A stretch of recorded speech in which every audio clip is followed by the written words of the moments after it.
Guys এখানে একটা মজার বিষয় দেখো, আমরা দিতেছিলাম করা লেভেলের একটি পুশ, কারণ আমরা গ্র্যান্ড মাস্টার লবিতে আছি। কিন্তু ঠিক তখন দেখি আমাদের সামনে একটি প্লেয়ার চলে আসে, আর তাকে অন বেরেলের কি মাইটটা দিয়ে আমি কিছুক্ষণ পর দেখি তার টিমমেট এসে গিয়েছিল, আর সে 2 গুলি মেরে উল্টা দিকে কি দৌড়টাই না দেয়।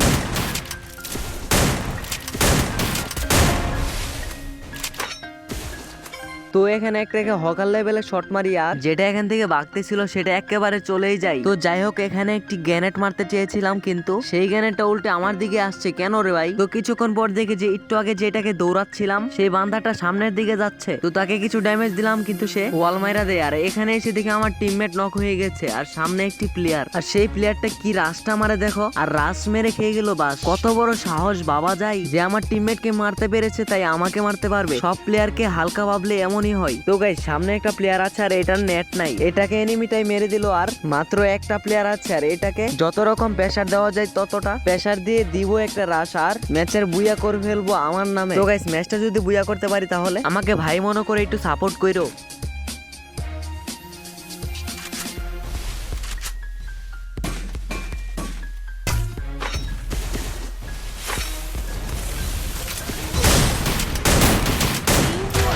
ও ভাই সাব কিয়া হেডশট মারা मैंने। ভিডিওটি ভালো লাগলে লাইক সাবস্ক্রাইব, ধন্যবাদ।